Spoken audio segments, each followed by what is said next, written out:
Hello yes welcome to Legend online and YouTube classes. మనకి Indian polity సబ్జెక్ట్లో భాగంగా మనం ఫండమెంటల్ రైట్స్లోని ఇంపార్టెంట్ ఆర్టికల్స్ చూస్తున్నాం. ఈ సెషన్లో భాగంగా మనం 14 ఆర్టికల్తో స్టార్ట్ చేసాము. 14 అదేవిధంగా 15, 16 దాని కంటిన్యూషన్లో 17 ఆర్టికల్, 19 ఆర్టికల్లో కొన్ని ముఖ్యమైనటువంటి అంశాలు మనం డిస్కషన్ చేసాం. దీని తర్వాతకి ప్రాథమిక హక్కులలో ఇంపార్టెంట్ ఆర్టికల్ 21 ఆర్టికల్, దాని గురించి ఒకసారి చూద్దాం. దీన్నే మనం జీవించే హక్కు అనే పేరుతో పిలుస్తాం. ఈ జీవించే హక్కునే మనం రైట్ టు లైఫ్ అంటున్నామండి. రైట్ టు లైఫ్ అంటే జీవించే హక్కు. ఈ జీవించే హక్కు ప్రాథమిక హక్కులలో మనకి ఆ 21 ఆర్టికల్లో భాగంగా ఉండడం అనేది జరిగింది. మరి జీవించే హక్కు అంటే ఏంటి? మనకి ఇండియన్ కాన్స్టిట్యూషన్లోని ఆర్టికల్ 21 అనేది జీవించే హక్కులో భాగంగా ఏ అంశాలు ఉంటాయి అని చెప్పారు. అసలు మనిషి జీవించడానికి కావలసినటువంటి కొన్ని సోర్సెస్ ఏంటి? నేను మాట్లాడుతున్నా, ఇది జీవించడంలో భాగమేనా? నేను ఒక ప్రొఫెషన్ వృత్తి చేసుకుంటున్నా, జీవించడంలో భాగమేనా? నేను బతకడానికి ఎడ్యుకేషన్ని నేర్చుకుంటున్నా, ఇది జీవించడంలో భాగమేనా? సరే, నాకు జీవితం మీద విరక్తి కలిగింది, నేను చనిపోవాలి అని అనుకుంటున్నా, మరి నాకు మరణించే హక్కు ఉన్నదా?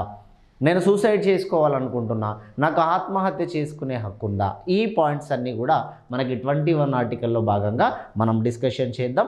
ఇది ఇంపార్టెంట్ ఆర్టికల్. చాలా వరకు కాంపిటేటివ్ ఎగ్జామ్స్లో దీనిపైన చాలా రకాల జడ్జిమెంట్స్ను కూడా అడిగినటువంటి సందర్భాలు ఉన్నాయి. దీనిని ఆధారంగా తీసుకొని క్లాస్ అనేది కంటిన్యూ చేద్దాం. లెజెండ్ ఆన్లైన్ క్లాసెస్ ద్వారా వస్తున్నటువంటి ఏ యాప్నైనా మీరు తప్పకుండా యూజ్ చేసుకొని మరికొంతమందికి షేర్ చేయాలని కోరుకుంటున్నాను. రైట్, మరి జీవించే హక్కులో మనకి ఏ అంశాలు ఉన్నాయి అనేది చూద్దాం. అసలు మనిషి జీవించడం అంటే ఏంటి? జీవించడంలో ఏ అంశాలు మనకి భాగంగా ఉంటాయి? జీవించే హక్కులో భాగంగా ఉండే అటువంటి అంశాలు ఏంటి అనేది ఒకసారి చూస్తే, ఈ ఆర్టికల్ 21 ఏదైతే ఉందో, ఆర్టికల్ 21ని మనం జీవించే హక్కు అన్నాం. ఇండియన్ కాన్స్టిట్యూషన్ మొత్తంలో ఈ 21 ఆర్టికల్ ఏదైతే ఉందో దీన్ని స్మాలెస్ట్ ఆర్టికల్ అంటాం. ఇండియన్ కాన్స్టిట్యూషన్లో దీన్ని అతి చిన్న ఆర్టికల్ అని పిలుస్తున్నాం. మరి ఈ అతి చిన్న ఆర్టికల్ అయినటువంటి 21 ఆర్టికల్ ఒక మనిషి జీవించడానికి కావాల్సిన విధానాలు చెబుతుంది. ఎవరు కూడా మరణించొద్దు అని కోరుకునే అటువంటి ఆర్టికల్ 21 ఆర్టికల్. మరి మనిషి జీవించడం అంటే ఇక్కడ ఏ అంశాలు వస్తాయి అనేది మనం చూసినట్టయితే, రైట్ టు ఫుడ్, నచ్చినటువంటి ఆహారాన్ని తీసుకోవడం. రైట్ టు హెల్త్, ఆరోగ్యాన్ని పరిరక్షించుకోవడం. రైట్ టు రెసిడెన్సీ, నివాసాన్ని ఏర్పాటు చేసుకోవడం. అదేవిధంగా రైట్ టు ఎడ్యుకేషన్, చదువుకోవడం. రైట్ టు బిజినెస్, వ్యాపారాలు చేసుకోవడం. రైట్ టు ప్రైవసీ, మనకి రహస్యాలని కాపాడుకోవడం, మనిషి యొక్క రహస్యాలని కాపాడుకోవడం జీవించే హక్కులో భాగంగా వస్తుంది. రైట్ టు సింగిల్, ఒంటరిగా బతకడం, ఇది కూడా జీవించే హక్కులో భాగంగా వస్తుంది. రైట్ టు సైలెన్స్, ఇక్కడ మనకి మౌనంగా ఉండడం, ఇది కూడా ఇందులో భాగంగా వస్తుంది. ఇక లాస్ట్కి మనకి ఏమొస్తుందంటే రైట్ టు డెత్, మరణించడం కూడా ఇందులో భాగమే అని చెప్పారు. ప్రారంభంలో చెప్పారు, కన్ఫ్యూజ్ కావద్దు. మరణించడం కూడా మనకి జీవించే హక్కులో భాగమే అని చెప్పారు. మరి మరణించడం జీవించే హక్కులో భాగమైనప్పుడు ఎవరైనా చనిపోతున్నప్పుడు ఆపకూడదు అనేది దీని అర్థం. అయితే ఈ మరణించడం కూడా ప్రాథమిక హక్కులలో భాగమే అయినప్పుడు, అదేవిధంగా 21లో భాగమే అయినప్పుడు ప్రాథమిక హక్కులన్నిటికీ న్యాయ సంరక్షణ అధికారం ఉంది అని మనం మాట్లాడుకున్నాం. న్యాయ సంరక్షణ, జ్యుడిషియరీ ప్రొటెక్షన్ అంటాం. జ్యుడిషియరీ ప్రొటెక్షన్, ప్రాథమిక హక్కులన్నిటికీ న్యాయ సంరక్షణ అధికారం. న్యాయ సంరక్షణ అనగా న్యాయస్థానాల ద్వారా రక్షణ పొందే అటువంటి విధానాన్ని న్యాయ సంరక్షణ అంటాం. మరి న్యాయ సంరక్షణ ప్రాథమిక హక్కులకు ఉన్నది కాబట్టి ఎవరైనా మరణిస్తున్నప్పుడు ఆపకూడదు. అంటే ప్రతి మనిషికి మరణించే హక్కు ఉన్నదని ప్రారంభంలో చెప్పారు. కానీ సుప్రీంకోర్టు కొన్ని వేరు జడ్జిమెంట్లలో ఎవరు కూడా మరణించకూడదు, ఆత్మహత్య చేసుకోవడం, ఇక్కడ మరణించే హక్కు అంటే రైట్ టు సూసైడ్ అందాం, సూసైడ్ ఆత్మహత్య చేసుకోవడం అనేది ఇక్కడ ప్రధానంగా తీసుకుంటున్నాం. ఆత్మహత్య ఎవరు కూడా ఆత్మహత్య చేసుకోకూడదు అని సుప్రీంకోర్టు వేరు జడ్జిమెంట్లలో భాగంగా తెలియజేయడం అనేది జరిగింది. అంటే మనకి ఇక్కడ చూసినట్టయితే జీవించే హక్కు, ఒక మనిషి జీవించాలంటే తనకి నచ్చినటువంటి ఆహారాన్ని తీసుకోవాలి. ఎవరు ఏ ఆహారాన్నైనా తీసుకోవచ్చు, ఆహారాన్ని తీసుకునే స్వేచ్ఛ వాళ్ళకు ఉన్నది. కాబట్టి ఎవరైనా తినకూడని పదార్థాలు బలవంతంగా తినిపించకూడదు, ఎవరైనా తినే పదార్థాలని ఆపడానికి అవకాశం లేదు, నచ్చినటువంటి ఆహారాన్ని వాళ్ళు తీసుకోవడానికి ఉంటుంది. కొన్ని అక్కడక్కడ చిన్న రిస్ట్రిక్షన్స్ ఫాలో కావాల్సి ఉంటుంది, దానిని మనం ఇందులో భాగంగా చెప్తాం. రైట్ టు హెల్త్ మనిషి ఆరోగ్యాన్ని కాపాడుకునే స్వేచ్ఛ, రెసిడెన్సీ నివాసాన్ని ఏర్పాటు చేసుకునే స్వేచ్ఛ, చదువుకునే స్వేచ్ఛ, బిజినెస్ చేసుకునే స్వేచ్ఛ, రహస్యాలని కాపాడుకునే స్వేచ్ఛ. అందుకే ఎవరి రహస్యాలు ఎవరికి చెప్పాల్సినటువంటి అవసరం లేదు, వాళ్ళకి నచ్చినటువంటి పర్సన్తో షేర్ చేసుకోవచ్చు. ఎవరి రహస్యాలని మనం బలవంతంగా చూడడానికి ప్రయత్నం చేసినా, అంటే కొన్ని జడ్జిమెంట్ల ప్రకారం భార్య యొక్క రహస్యాలు భర్త చూడడానికి, అంటే మొబైల్ ఫోన్ ఉంటుంది కదా, ఈ మొబైల్ ఫోన్కి సంబంధించి భార్యకి తెలియకుండా అందులో రికార్డింగ్ ఆన్ చేశాడు, భార్యకి తెలియకుండా రికార్డింగ్ ఆన్ చేశాడు. నా ప్రైవసీ, నాకు రైట్ టు ప్రైవసీ ఉంటుంది, నాకు రహస్యాలను కాపాడుకునే స్వేచ్ఛ ఉంటుంది, కాబట్టి నా మొబైల్లో మీరెలా రికార్డింగ్ ఆన్ చేస్తారని చెప్పేసి ఆ రికార్డింగ్ ఆన్ చేసినందుకు గాను భార్య పైన భర్త పైన కేసేసినటువంటి సందర్భాలు కూడా ఉన్నాయి. అయితే భార్య పైన అనుమానం వచ్చినటువంటి భర్త ఆమెని ఎవరితో మాట్లాడుతుందని తెలుసుకోవడానికి వాడు కాల్ రికార్డింగ్ ఆన్ చేస్తే ఆ కాల్ రికార్డింగ్లో ఆమె తప్పు చేసింది అని తెలిసినప్పటికీ సరే ఆ విషయాన్ని పక్కన పెట్టి కోర్టుకి ఆమె ఏం చేసింది, నాకు రైట్ టు ప్రైవసీ, నాకు కూడా కొన్ని రహస్యాలని కాపాడుకునే స్వేచ్ఛ ఉంది, నా ప్రైవసీలోకి ఎంటర్ అవ్వడానికి ఇతరెవరు, ఈయనకి కూడా ఎలాంటి హక్కు లేదు అనేటువంటి ఉద్దేశం మీద చెప్పడం అనేది జరిగింది. అంటే సమాజంలో చాలా కొన్ని అంశాలను చూసినప్పుడు ఇటు కొన్ని చట్టపరంగా కొన్ని నైతికంగా వేరుగా చూడాలి. ఈమె చేసింది నేరమే, అయితే ఈయన చేసింది కూడా నేరమే అని అంటున్నారు. ఇక్కడ ఈయన చేసింది కూడా నేరమే. అందుకే రైట్ టు ప్రైవసీ, ఎవరి రహస్యాలని చూడడానికి అవకాశము లేదు. తర్వాత రైట్ టు సింగిల్, ఎవరైనా ఒంటరిగా బతకడానికి అవకాశం ఉంటుంది. రైట్ టు సైలెన్స్, మౌనంగా ఉండడానికి అవకాశం ఉంటుంది. అందుకే కొంతమంది ఎంత మనం మాట్లాడడానికి ప్రయత్నం చేసినా వాళ్ళు మాట్లాడరు, వాళ్ళు సైలెంట్గా ఉంటారు. కొంతమంది ఈ జీవితం అంతా ఒంటరిగానే బతకాలి, ఇంత క్రూరమైనటువంటి మనుషుల మధ్య ఏ బతుకుతాం, ఈ జీవితం అంతా కూడా ఎవడి స్వార్థానికి వాడే ఉపయోగించుకుంటున్నాడు మనుషులనని అనుకున్నప్పుడు ఒంటరిగా బతకడానికి అవకాశం ఉంది. ఒంటరిగా బతకడం కూడా జీవించే హక్కులో ఒక భాగమే. అందుకే పెళ్ళిళ్ళు చేసుకోవచ్చు, పెళ్ళిళ్ళు చేసుకోకపోవచ్చు, పెళ్ళైన తర్వాత కూడా సింగిల్గా ఉండడానికి అవకాశం ఉంటుంది. మనిషి ఒంటరిగా ఉండాలనేది కూడా ప్రాథమిక హక్కులలో భాగమే. ఇక తర్వాత డెత్, సూసైడ్ను ఉద్దేశించి సుప్రీంకోర్టు చాలా సందర్భాలలో వేరు జడ్జిమెంట్ చెప్పింది. ఈ 21 ఆర్టికల్ ఏదైతే ఉంటుందో మనిషి యొక్క జీవించే విధానం గురించి, అంటే మనిషి బతకాలి, వాడు చావకూడదు అనేటువంటి విషయాల్లో భాగంగా వీటన్నిటిని చెప్పాం. ఇవన్నీ కలిస్తేనే ఒక మనిషి బతకడానికి ఛాన్స్ ఉంది, ఇవన్నీ ఉన్నప్పుడే ఒక మనిషి బతుకుతాడు. రైట్. మరి ఇక్కడ మనకి ప్రధానమైనటువంటి కంటెంట్ రైట్ టు సూసైడ్, ఒక మనిషి ఆత్మహత్య చేసుకోవచ్చా? మరి దీని మీద సుప్రీంకోర్టు వేరు సందర్భాలలో వేరు జడ్జిమెంట్స్ ఇవ్వడం అనేది జరిగింది. ఆ జడ్జిమెంట్స్ ఏంటనేది ఒకసారి చూద్దాం. చాలా సందర్భాలలో మనకి ఏపీలో కానీ తెలంగాణలో కానీ వేరు ఎగ్జామ్స్లో అడిగినటువంటి క్వశ్చన్స్ ఇవన్నీ కూడా. సుప్రీంకోర్టు వీటి మీద ఇచ్చినటువంటి జడ్జిమెంట్స్ చూద్దాం. సుప్రీంకోర్టు జడ్జిమెంట్స్, సుప్రీంకోర్టు ఇచ్చినటువంటి తీర్పులు ఏమున్నాయి? 21 ఆర్టికల్ని ఉద్దేశించి, రైట్ టు సూసైడ్, ఆత్మహత్య చేసుకోవడాన్ని ఉద్దేశించి సుప్రీంకోర్టు చెప్పినటువంటి తీర్పులు ఏమున్నాయి అనేది ఒకసారి మనం చూసినట్టయితే, ఫస్ట్ వన్, 1వ judgment, Rathinam Nagbhushan Patnaik Rathinam Nagbhushan Patnaik versus union of India 1994లో సుప్రీంకోర్టు ఒక జడ్జిమెంట్ ఇచ్చింది. ఇక్కడ మనం ఏ విషయాన్ని జడ్జిమెంట్ల రూపంలో మాట్లాడుకున్నా ఇది సుప్రీంకోర్టు ఇచ్చింది అండి. ఇది సుప్రీంకోర్టు ఇచ్చినటువంటి judgment. Rathinam Nagbhushan Patnaik versus union of India case 1994లో సుప్రీంకోర్టు ఇచ్చినటువంటి జడ్జిమెంట్. ఈ సుప్రీంకోర్టు ఏం చెప్పింది? రైట్ టు సూసైడ్ ఆత్మహత్య చేసుకోవడం, right to suicide is in the part of fundamental rights. ఆత్మహత్య చేసుకోవడం అనేది ప్రాథమిక హక్కులలో భాగమే. సుప్రీంకోర్టు చెప్పింది ఆత్మహత్య చేసుకోవడం ప్రాథమిక హక్కులలో భాగమే. కాబట్టి ఎవరైనా ఆత్మహత్య చేసుకోవచ్చు. బతకాలనుకున్న వాళ్ళు బతకండి, సావాలనుకున్న వాళ్ళు చావండి. అంటే సుప్రీంకోర్టు చెప్పింది ఏంటి?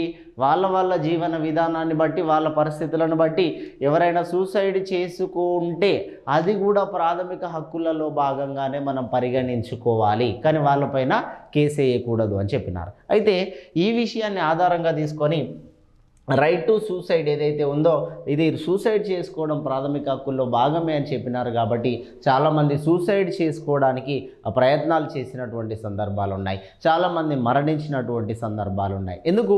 సుప్రీంకోర్టే చెప్పింది ఇది ప్రాథమిక హక్కులలో భాగమే అంది. మన ముందు ఎవడైనా సూసైడ్ చేసుకోవడానికి ప్రయత్నం చేస్తే ఆపడం నేరం. ఇక్కడ 1994 జడ్జిమెంట్ ప్రకారం సూసైడ్ చేసుకుంటే, మన కళ్ళ ముందు ఎవడన్నా సూసైడ్ చేసుకుంటే వాడిని ఆపితే వాడు ఆపినోడి మీద కేసు వేయడానికి అవకాశం ఉంటుంది. ఎందుకంటే ఇది ప్రాథమిక హక్కులలో భాగమే అని సుప్రీంకోర్టు చెప్పింది. కాబట్టి ఆపడం అనేది నేరముగా పరిగణిస్తాము. ఆపినోడి పైన కేసేసి ఇది నా ప్రాథమిక హక్కు కాబట్టి నా ప్రాథమిక హక్కులకి మీరెలా డిస్టర్బెన్స్ కలిగిస్తారని ఆపిన వ్యక్తి పైన కేసేసే విధానం ఏదైతే ఉంటుందో ఆ అంశాన్ని సుప్రీంకోర్టు 1994లో భాగంగా చెప్పింది. ఇక ఈ 1994 నుండి 1996 వచ్చేసరికి చాలామంది సూసైడ్ చేసుకొని మరణిస్తున్నప్పుడు సుప్రీంకోర్టు మళ్ళీ తన డెసిజన్ని మార్చుకున్నది. సుప్రీంకోర్టు తాను ఇచ్చిన తీర్పుని ఒకసారి మళ్ళీ పరిశీలన చేసింది. అప్పుడు వెంకటేష్ వర్సెస్ ఆంధ్రప్రదేశ్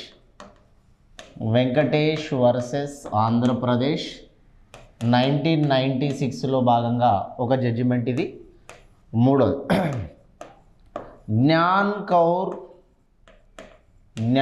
కౌర్ వర్సెస్ పంజాబ్, ఇది కూడా 1996లో వచ్చినటువంటి జడ్జిమెంట్. దులాల్ వర్సెస్ మహారాష్ట్ర, ఇది కూడా 1996లో వచ్చిన జడ్జిమెంట్. ఈ మూడు జడ్జిమెంట్లు కూడా 1996లో వచ్చినాయి. 1996లో తీసుకున్న judgment Venkatesh versus Andhra Pradesh, Gyan Kaur versus Punjab, అదేవిధంగా దులాల్ వర్సెస్ మహారాష్ట్ర. ఈ మూడు జడ్జిమెంట్లలో చెప్పినటువంటిది ఏంటంటే ఆత్మహత్య చేసుకోవడం ప్రాథమిక హక్కులలో భాగం కాదు. Suicide is not the part of suicide is not a part of the fundamental rights. ఆత్మహత్య చేసుకోవడం ప్రాథమిక హక్కులలో భాగం కాదు. ఆత్మహత్య చేసుకోవడం ప్రాథమిక హక్కులలో భాగం కాదు అనేటువంటి విషయాన్ని మనకి ఇక్కడ తెలియజేయడం జరిగింది. ప్రారంభంలో సుప్రీంకోర్టు చెప్పినట్టుగా ఆత్మహత్య చేసుకోవడం ప్రాథమిక హక్కుల్లో భాగమే అని చెప్పారు. తర్వాత 1996 సంవత్సరంలో వచ్చినటువంటి జడ్జిమెంట్ ప్రకారం సూసైడ్ అనేది ఏదైతే ఉందో ఇది ప్రాథమిక హక్కులలో భాగం కాదు, ఎవరు కూడా సూసైడ్ చేసుకోకూడదు. ఒకవేళ సూసైడ్ చేసుకోవడానికి ఎవరన్నా ప్రయత్నం చేసినట్టయితే ఆ సూసైడ్ చేసుకోవడానికి ప్రయత్నం చేసినటువంటి వ్యక్తిని మనం లీగల్గా అరెస్ట్ చేయడానికి కూడా అవకాశం ఉంటుంది, వాళ్ళకి కౌన్సిలింగ్ ఇవ్వాలి అనేటువంటి ఉద్దేశం మీద ఈ పాయింట్స్ని మనం తీసుకోవడం జరిగింది. అందుకోసమే సూసైడ్కి సంబంధించినటువంటి అంశాలని మనం ఈ రకంగా పరిగణలోకి తీసుకున్నాం. తర్వాత ఆత్మహత్యకి మనకి ఐపీసీ సెక్షన్లో ఒక రెండు అంశాలు ఉంటాయండి. ఐపీసీ సెక్షన్ 306 ప్రకారం cooperate to the suicide is crime. ఆత్మహత్యకి సహకరించడం నేరం. ఐపీసీ సెక్షన్ 306 ప్రకారం ఆత్మహత్యకి సహకరించడము నేరము అనే పాయింట్ తీసుకున్నాం. నెక్స్ట్ పాయింట్, ఐపీసీ సెక్షన్ 309 ఏదైతే ఉంటుందో ఈ 309 ప్రకారం సూసైడ్ ఈజ్ క్రైమ్, ఆత్మహత్య అనేది నేరముగా పరిగణించారు ఐపీసీ సెక్షన్ ప్రకారం. ఐపీసీ సెక్షన్ ప్రకారం 306 ప్రకారం ఏంటంటే ఆత్మహత్యకి సహకరించడం నేరం. అంటే ఎవరన్నా చనిపోతున్నప్పుడు వాళ్ళకి చనిపోవడానికి ప్రయత్నం చేస్తున్నప్పుడు వాళ్ళని ఆపాలి, కానీ వాళ్ళని ఇంకా కోఆపరేట్ చేయొద్దు. ఎవరన్నా మన ముందు తాడేసుకొని ఉరేసుకోవడానికి ఎవరన్నా ప్రయత్నం చేస్తే వెరీ గుడ్, ఇంకా మంచిగా ఉరేసుకుంటున్నావు అని వాడిని చూసి చప్పట్లు కొట్టడం, లేదంటే ఈలలు కొట్టడం, ఇంకా చచ్చిపోవడానికి చనిపోరా అని చెప్పేసి వాడిని ఇంకా కోఆపరేట్ చేయడం.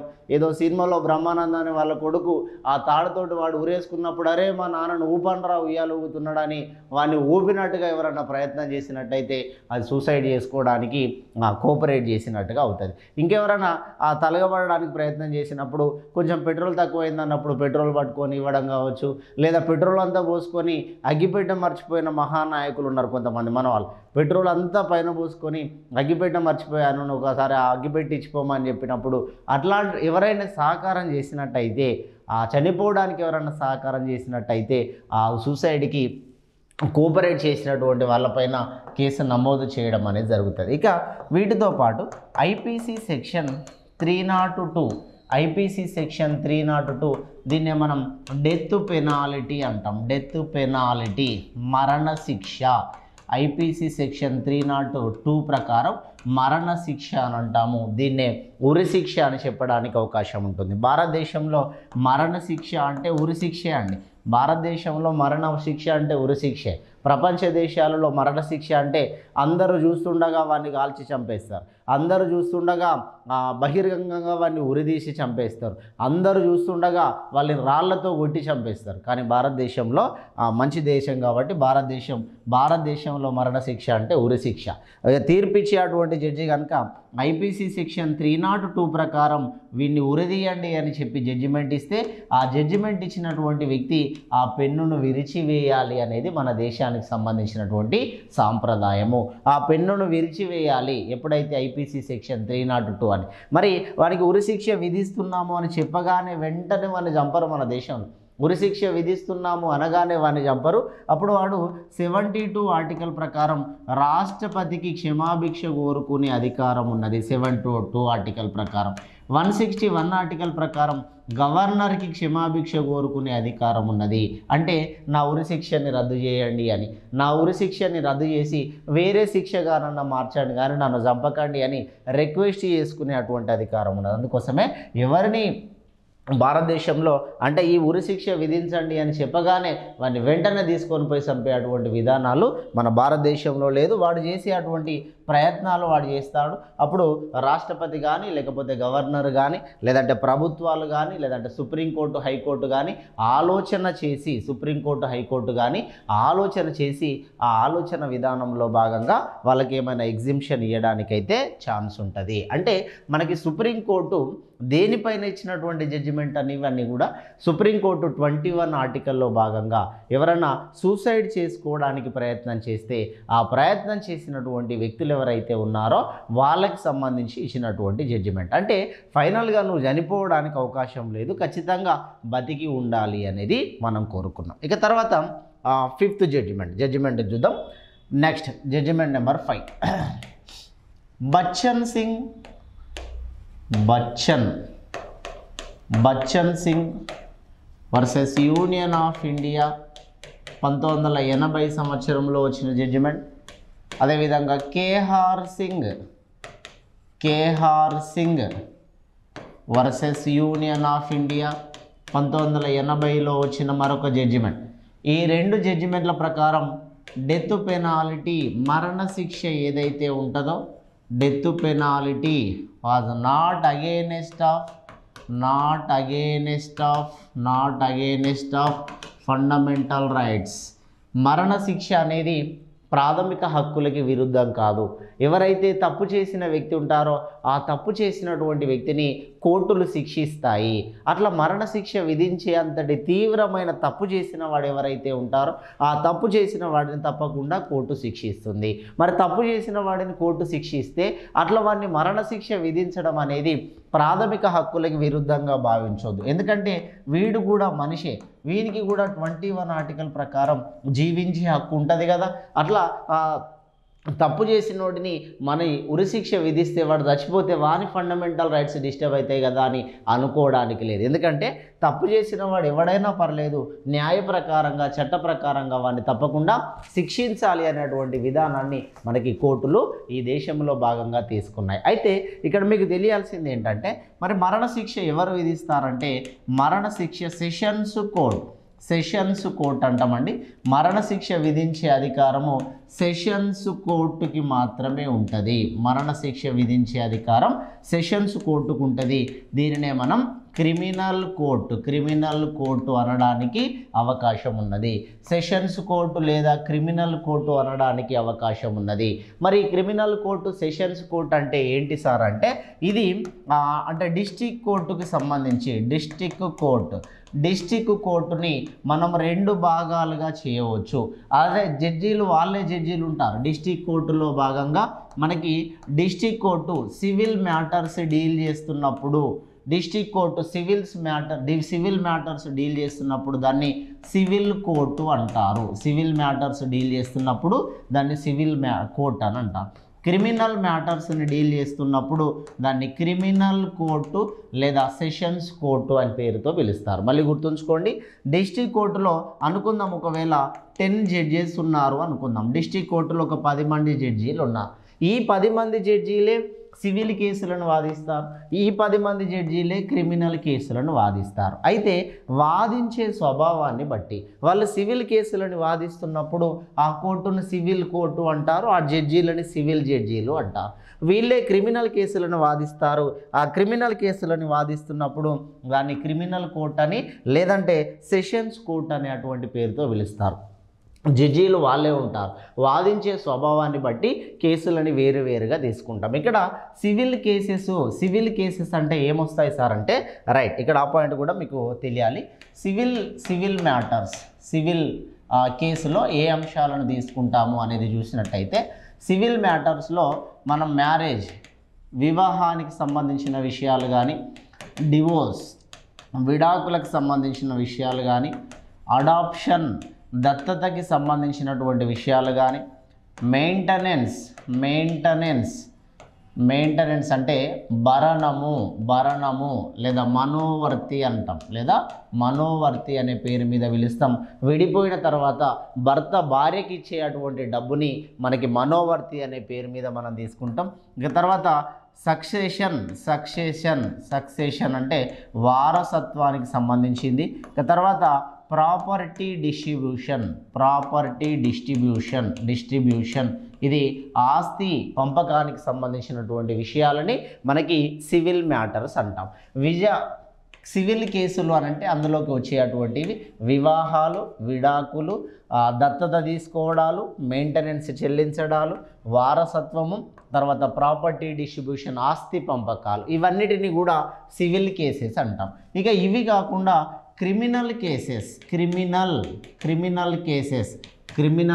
అంటే ఈ క్రిమినల్ కేసులో మర్డర్స్ హత్యలు, అత్యాచారాలు అంటే రేప్ కేసెస్, తర్వాత బర్నింగ్స్ తగలబెట్టడం, ఇవన్నీ తిట్టుకోవడాలు, కొట్టుకోవడాలు, చిన్న చిన్న పిటి కేసులు అంటాం కదా, ఇవన్నీ కూడా దాడి చేసుకోవడాలు, వాళ్ళ ఇంటిపైన దాడి చేయడాలు, ఆఫీస్ పైన దాడి చేయడాలు, మనిషి వింటున్నప్పుడు ఏమైనా హేళన చేస్తూ మాటలు మాట్లాడాలు, ఇవన్నీ కూడా ఈ మ్యాటర్స్ కాకుండా మిగతావన్నీ కూడా మనం ఇక్కడ క్రిమినల్ మ్యాటర్స్లో భాగంగా తీసుకోవడానికి ఛాన్స్ ఉంటుంది. అయితే ఈ జడ్జీలు వాదిస్తున్నప్పుడు క్రిమినల్ కేసులను వాదిస్తున్నటువంటి అంశాలు ఏదైతే ఉంటాయో ఈ క్రిమినల్ కేసులను బట్టి ఆ కోర్టును క్రిమినల్ కోర్ట్ అని లేదా సెషన్స్ కోర్ట్ అనే అటువంటి పేరుతో తీసుకుంటాం. అదే సివిల్ మ్యాటర్స్ని డీల్ చేస్తున్నప్పుడు సివిల్ కోర్టు అనే అటువంటి పేరు మీద దాన్ని తీసుకుంటాం. తీసుకుంటాం. అందుకే ఇక్కడ జడ్జిమెంట్ ఇచ్చే అటువంటిది ఉరిశిక్ష విధించే అటువంటిది సెషన్స్ కోర్టు అనేటువంటి పేరు మీద తీస్తాం. అయితే ఈ ఉరిశిక్షని హైకోర్టు ఆమోదించాలి, అంటే ధృవీకరించాలి అని అంటాం. ఇదే ఉరిశిక్షని సుప్రీంకోర్టు ధృవీకరించాలి, హైకోర్టు ధృవీకరించాలి, సుప్రీంకోర్టు ధృవీకరించాలి. వాడు క్షమాభిక్ష కోసం అయితే, అంటే నన్ను క్షమించండి, నేను ఈ కారణం వల్ల ఆ నేరంలో పాల్గొనాల్సి వచ్చింది అని గవర్నర్కి, రాష్ట్రపతికి రిక్వెస్ట్ చేసుకోవడానికి అవకాశం కూడా ఉండడం జరిగింది. అందుకోసమే ఇక్కడ కేఆర్ సింగ్ అనేటువంటి కేసులో కానీ లేదా బచ్చన్ సింగ్ అనేటువంటి కేసులో కానీ ఎవరికైనా అంటే మనకి డెత్ పెనాల్టీ, మరణశిక్ష విధించడం అనేది ఆ వ్యక్తి యొక్క ప్రాథమిక హక్కులకి భంగం కలిగించినట్టు కాదు అనేటువంటి విషయాన్ని మనకు 21 ఆర్టికల్లో దాన్ని ఉద్దేశించి సుప్రీంకోర్టు ఒక అభిప్రాయాన్ని, నిర్ణయాన్ని తెలియజేయడం అనేది జరిగింది. ఇది దీనికి సంబంధించింది. ఇక తర్వాత ఇందులో భాగంగానే ప్రేమ్ శంకర్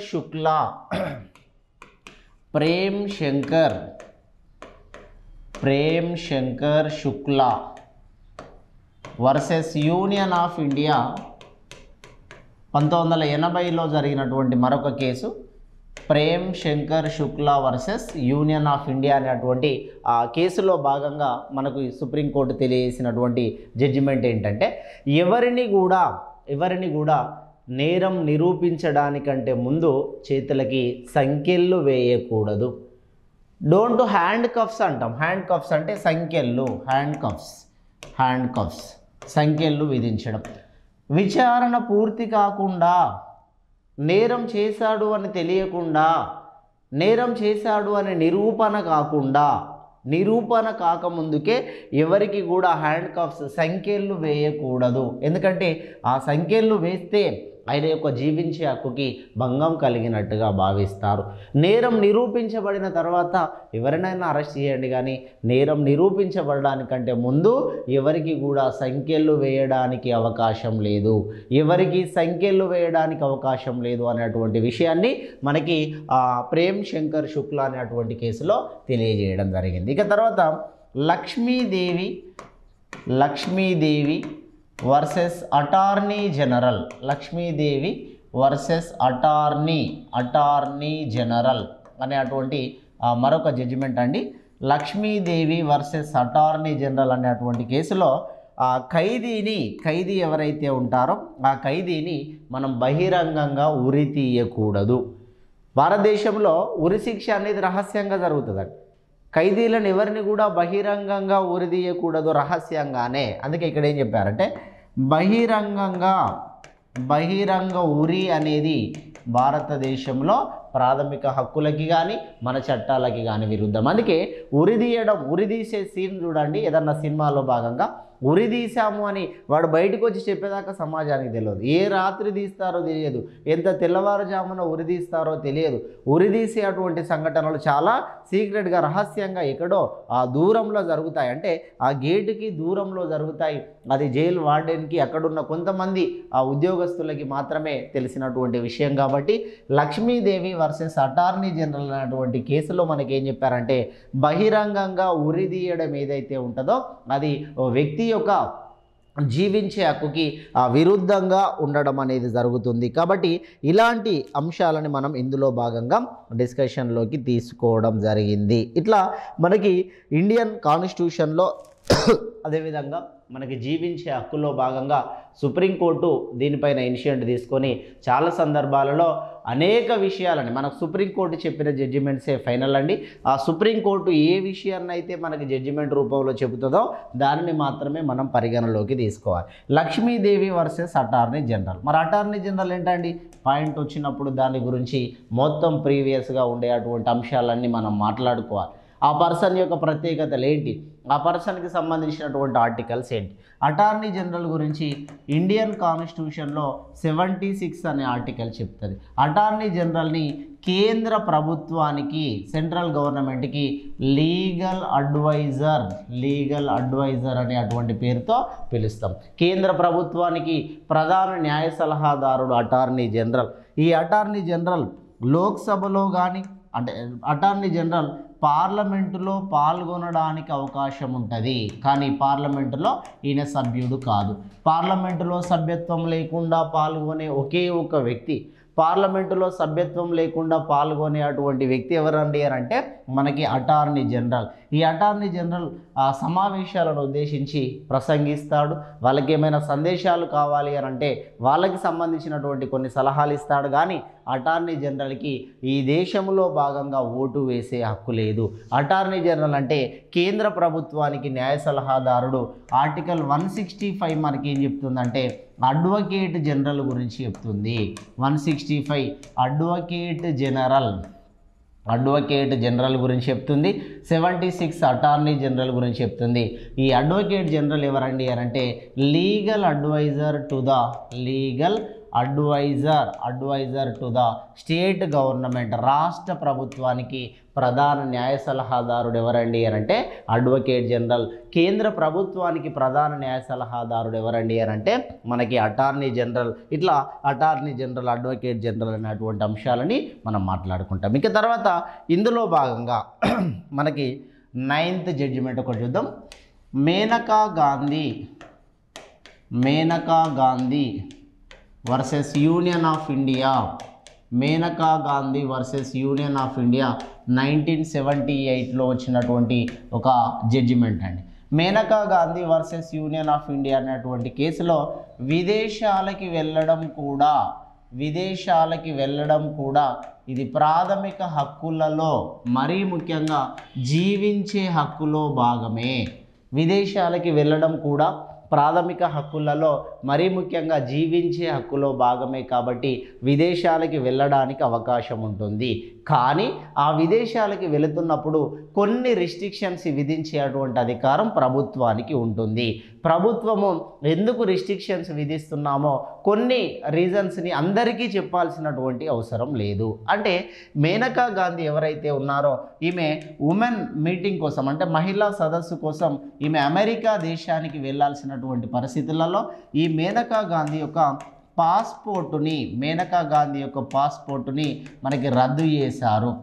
ఎందుకు రద్దు చేశారు అంటే అప్పుడు మొరార్జీ దేశాయ్ గవర్నమెంట్ రద్దు చేసినటువంటి టైంలో మొరార్జీ దేశాయ్ దీనికి సంబంధించి సుప్రీంకోర్టుకి ఒక ఎక్స్ప్లెనేషన్ ఏం చెప్పారంటే 1976 Indian passport act 1976 Indian passport act section 10 ప్రకారం ఇండియన్ పాస్పోర్ట్ యాక్ట్ 1976లో సెక్షన్ 10 ప్రకారం పాస్పోర్టులను ఎందుకు రద్దు చేస్తున్నామో కొన్ని విషయాలని ఎవరికీ చెప్పాల్సినటువంటి అవసరం లేదు. ఇది ప్రభుత్వము సొంత నిర్ణయాలు తీసుకోవచ్చు.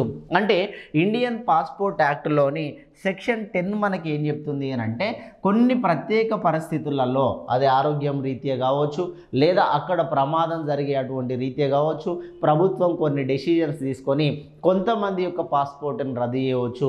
ఎందుకు రద్దు చేస్తున్నామో అందరికీ చెప్పాల్సినటువంటి అవసరం లేదు. అంటే ఇక్కడ రెండు విషయాలు, విదేశాలకు వెళ్ళేటువంటి హక్కు నీకున్నది, విదేశాలలో జీవించే హక్కును కూడా ఉపయోగించుకోవచ్చు. కానీ పాస్పోర్టుని కొన్ని ప్రత్యేక కారణాల వల్ల రద్దు చేసే అధికారం కూడా ప్రభుత్వానికి ఉన్నది అని ఇద్దరికి సంబంధించినటువంటి జీవించే హక్కుని సుప్రీంకోర్టు సమర్థించడం అనేది జరిగింది. అంటే ఫైనల్గా మనకి ఇక్కడ ఏం చెప్పదలుచుకున్నామంటే ఒక మనిషి జీవించడము అనంటే ఇన్ని రకాల అంశాలు కలిస్తేనే ఒక మనిషి జీవించాలి.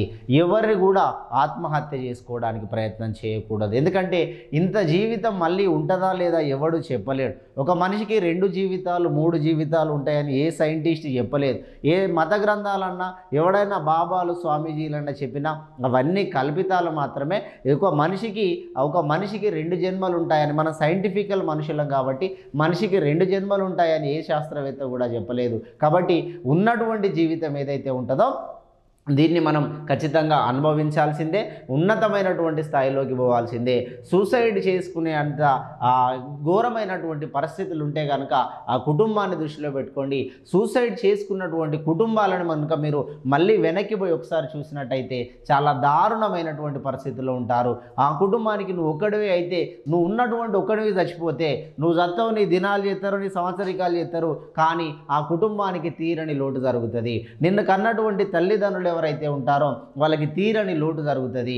ఒకవేళ నీకు వివాహం అయితే ఆ పిల్లలు ఎవరైతే ఉంటారో ఆ పిల్లలు ఆ వర్ణనాతీతమైనటువంటి బాధతో, ఎందుకంటే నిన్ను చేసుకున్నటువంటి ఆ భార్య కూడా ఆ మనోవేదనని తట్టుకోలేక ఆమె ఒకవేళ వీక్ పర్సన్ అయితే, ఆమె ఒకవేళ అంటే సరిగ్గా ఆలోచించే శక్తి లేకపోతే ఆమె కూడా సూసైడ్ చేసుకొని చచ్చిపోతుంది. ఒకవేళ ఆ పిల్లల్ని పోషించే అటువంటి స్థాయిలో ఆమె ఉండగలిగితే, అంటే దీని అంతటికి కారణం ఏంటంటే ఆత్మహత్య చేసుకోకుండా ప్రతి మనిషి ఉండాలి అనేటువంటి ఉద్దేశం మీద, ఎవరికైనా జీవించే హక్కు ఉంటుంది అనేటువంటి ఉద్దేశం మీద సుప్రీంకోర్టు వేరు సందర్భాలలో వేరు జడ్జిమెంట్ ఇచ్చింది. కాబట్టి ప్రతి వ్యక్తి జీవించి ఉండాలి, ఒక వ్యక్తిని జీవించాలి అనేటువంటి ఉద్దేశం మీద మనకి ఇండియన్ కాన్స్టిట్యూషన్లో 21 ఆర్టికల్ తెలియజేసింది.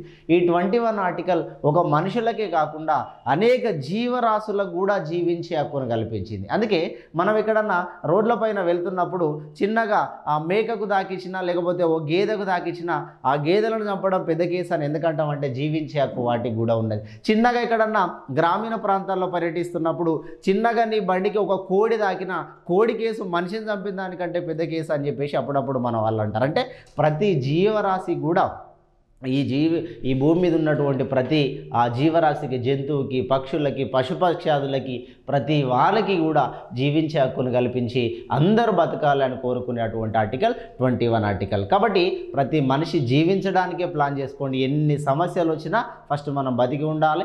మనం బతికితే సర్వం సాధించడానికి అయితే అవకాశం ఉంటుంది.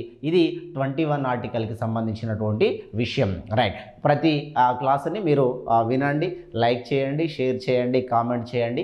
మరికొంతమందికి దీన్ని తెలియజేసేటువంటి విధంగా మీరు వాళ్ళకి ఫార్వర్డ్ చేయండి.